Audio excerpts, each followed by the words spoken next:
मैं अभी सभी युवाओं को ये चेतावनी ही समझ लीजिए देना चाहती हूँ कि आप शादी 25-26 में कर लें और विद इन 30 आप फैमिली प्लानिंग कर लें। बच्चा कब भइल रहो? बच्चा सो भलन 32 साल। शादी के 32 साल बाद हाँ 32 कब और शादी भइल रहे? शादी 92 करा। ये मशीन सबसे एक्सपेंसिव मशीन है, 30 के आसपास, इसका 30 लाख के आसपास। 30 लाख की ये मशीन है। ओवरऑल मैम सेटअप की बात कर ले, ओवरऑल सेटअप अगर कोई आप लगाती है तो बहुत ज्यादा कॉस्टली होता होगा। पूरा मॉड्यूलर लैब से लेकर मशीन लेकर 1.5 करोड़ तक आ जाता है। 1.5 CR यानी कि 1.5 करोड़ रुपए का ये सेटअप है। और ये तमाम जो मशीन रूरल इलाके में मैम एक नया टर्म आता है कि फार्म का बच्चा है, फार्म का मुर्गा मुर्गी तो हम लोग सुनते थे, इससे भी आप लोगों को रूबरू होना पड़ेगा। लोगों के मन में होता है कि अगर हमें कोई कमी होगी तो डॉक्टर साहब बिना पूछे बाहर से स्पर्म या oocyte ले लेंगे। ऐसा नहीं है। मैं क्या, दुनिया के कोई भी डॉक्टर बिना बताए, बिना साइन कराए न oocyte बाहर से ले सकता है, न स्पर्म बाहर से ले सकता है। 48 की उम्र में भी एक माँ आपके यहाँ से की उम्र में आफ्टर 30 इयर्स ऑफ मैरिज एक बेबी अंडा सक होता है, इसमें टेस्ट ट्यूब में तुरंत ट्रांसफर होता है उस जी। ये जो है ये 32 साल बाद आरा के श्री वरदान IVF सेंटर की देन है। और ये बच्ची आज इस गोद में है जो गोद 32 साल तक सुनी थी। मैडम के बारे में क्या कहो, वंदना जी के बारे में? भगवान बनी, भगवानों में भगवान बनी। हाँ एगो भगवानो देवता पूछला पन्ना होला, एगो बाकी हो जाला तो भगवान बनी। IVF का बच्चा कुछ नहीं है। जो ट्यूब में काम होता है वो हमारे लैब में काम होता है। जितना दिन ट्यूब में एम्ब्रियो और स्पर्म रहते हैं वो हमारे लैब में रहते हैं। पति पत्नी का ही बच्चा रहता है। माँ बनना किसी भी औरत के लिए, युवती के लिए सबसे बड़ा सुकून का पल होता है। लेकिन आधुनिकता के इस दौर में कई ऐसे लोग हैं जो माँ बनने में जिनको देर होती है और चाहकर भी मातृत्व का सुख नहीं ले पाते हैं। ऐसे लोगों के लिए आरा में एक वरदान सामने आया है। हम बात कर रहे हैं आरा के IVF सेंटर श्री वरदान हॉस्पिटल की, जहां पे अभी तक 500 से अधिक केसेस का सफल डिस्पोजल किया गया है। और बहुत सारी औरतें ऐसी हैं जिनको शादी के 30 साल बाद, 25 साल बाद बच्चे पैदा हुए हैं। ऐसे में इस श्री वरदान फर्टिलिटी सेंटर की कहानी क्या है, कैसे यहाँ पे मरीजों को ट्रीट किया जाता है और कैसे बांझपन को दूर करते हुए उन तमाम महिलाओं के गोद में बच्चे दिए जाते हैं जो मातृत्व सुख लेने से वंचित हो जाती है, इन तमाम विषयों पर आपको हम बताएंगे। लेकिन सबसे पहले ये सेटअप दिखा दें, आपको ये देखकर समझ में आ गया हो कि इस समय हम कहाँ पे हैं। ये आरा का मशहूर श्री वरदान हॉस्पिटल है और यहाँ पर हम जैसे ही आते हैं हमें मिल जाती है यहाँ की मैम डॉक्टर वंदना, जो कि गायनेकोलॉजिस्ट है। लोग का भी बहुत स्वागत है हमारे सेटअप में, IVF सेटअप में। पहले हम जानते हैं कि इनफर्टिलिटी क्या होता है। अगर अनप्रोटेक्टिव साथ रहने के बाद 1 साल तक अगर बच्चे नहीं होते हैं तो कंसीव करने में दिक्कत होती है, तो उसको इनफर्टिलिटी करते हैं। आजकल इनफर्टिलिटी बढ़ते जा रहा है क्योंकि शादी की उम्र ही बढ़ते जा रही है और साथ में पॉल्यूशन, इस सब से क्वालिटी स्पर्म और oocyte दोनों की क्वालिटी खराब होती है। तो 30% मेल उसके जिम्मेवार होते हैं, 30% फीमेल और 30% कंबाइंड होता है। 10% का कभी कभी अनएक्सप्लेन, मतलब बहुत ज़्यादा उसका पता नहीं चल पाता है क्यों होता है, लेकिन 10% कपल को बिना किसी कारण से भी कंसीव करने में दिक्कत होती है।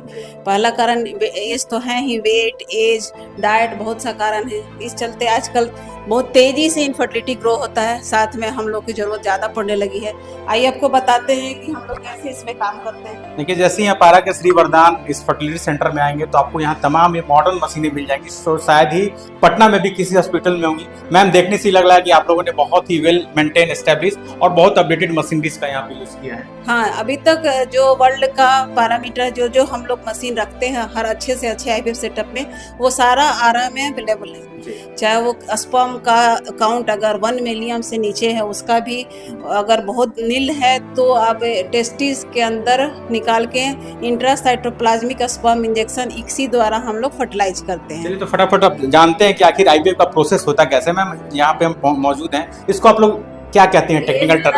ऑपरेशन थिएटर है, माइनर कह सकते हैं। 10 दिन इंजेक्शन देते हैं हम लोग oocyte को डेवलप करने के लिए, अंडा को बढ़ाने के लिए। जैसे ही अंडा 20 mm का हो जाता है तब हम लोग उसको यहाँ पर लाते हैं 5 आवर एम्प्टी स्टमक, मतलब खाली पेट। उसके बाद ट्रांसवेजाइनल अल्ट्रासाउंड के थ्रू इसमें पिकअप नीडल लगा के, हम लोग इस वाला पिकअप नीडल लगा के उसको अंडे को सक्शन मशीन से सक करते हैं। जो ये सक्शन मशीन है, इससे सक करते हैं और सारे रूम का, ये सारे मशीन का टेम्परेचर, बॉडी टेम्परेचर यानी 37 डिग्री तक रहता है। अंडा सक होता है, इसमें टेस्ट ट्यूब में तुरंत ट्रांसफर होता है उस रूम में। IVF में प्रोसेस में टेम्परेचर बहुत मैटर करता है। टेम्परेचर, मशीन का टेम्परेचर, गैस, सारा कुछ मैटर करता है। तो यहाँ अंडा पिकअप होता है, लॉजिस्ट रेडी रहता है डिश लेके, वो सेलेक्ट करता है oocyte को कि कितने अच्छे oocyte हैं उसको छांट के अलग करके वेस्ट को हटा देता है।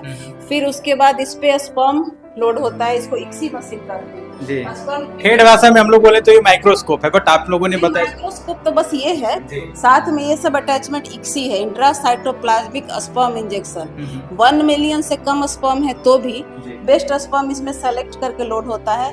ये इंजेक्टिंग है, ये होल्डिंग है, उसको होल्ड करके इसको इंजेक्ट करता है, ये एम्ब्रोलॉजिस्ट का काम है। जी। ये बहुत फाइन वर्क है, काफी दिनों की प्रैक्टिस के बाद एम्ब्रोलॉजिस्ट करते हैं। तो हमारे पास ऑन कॉल पटना से आते हैं, क्योंकि आरा में और सेंटर नहीं है इसलिए यहाँ पर एम्ब्रोलॉजिस्ट रहते नहीं हैं। ये मशीन सबसे एक्सपेंसिव मशीन है, 30 के आसपास, इसका 30 लाख के आसपास। 30 लाख की ये मशीन है।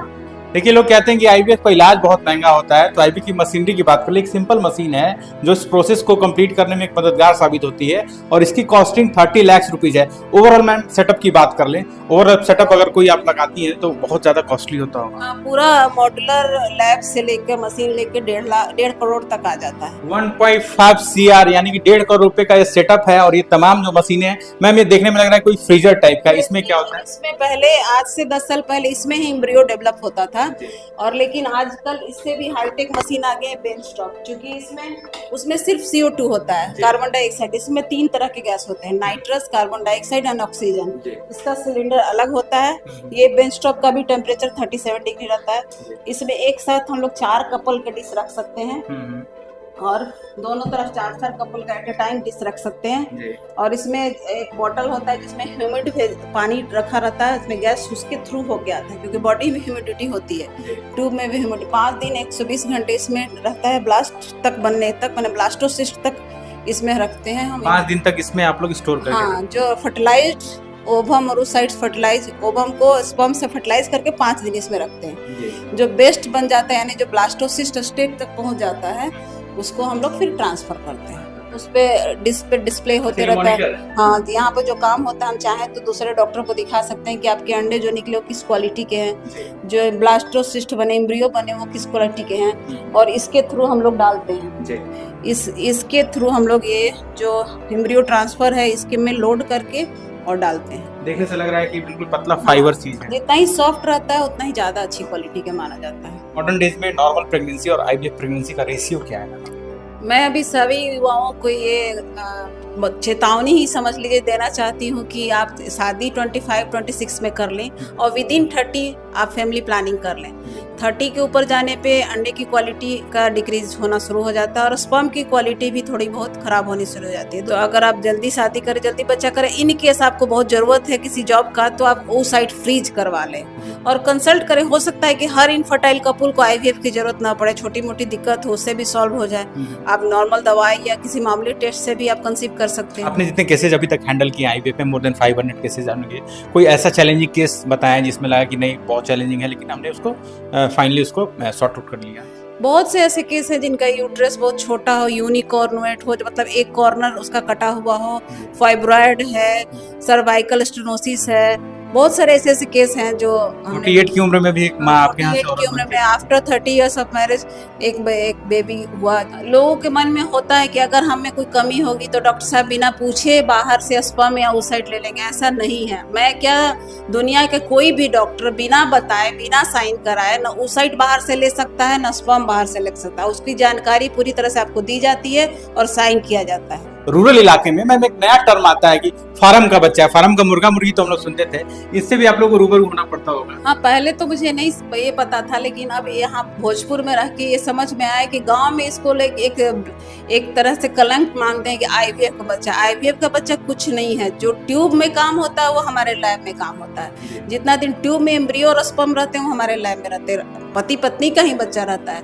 नहीं तो खुद का ही बच्चा होता है। इसको अन्यथा ना लें, आप दोनों का ही बच्चा है जो कुछ घंटों के लिए लैब में है, बाकी सब कुछ आप ही का है। बायोलॉजिकल आप ही पेरेंट्स हैं उसके। पीरियड के 10 to 20 डेज के बीच ही oocyte ओव्यूलेशन होता है, तो वो सब समझ के प्लानिंग करें। 6 मंथ अगर उसके बाद भी नहीं होता है तो फिर टेस्ट कराएं। ये तो आरा के श्री वरदान हॉस्पिटल में जब आप आते हैं तो आप वंदना मैम से कंसल्ट कर सकते हैं। अगर आपको प्रेगनेंसी से रिलेटेड कोई भी सवाल है, कोई भी क्वेरीज है, आपके मन में कोई भ्रम है, कोई बायोलॉजिकल टर्म एंड कंडीशन है, तो आप मैम से मिलिए। मैम आपको बिल्कुल सही सजेशन देंगी।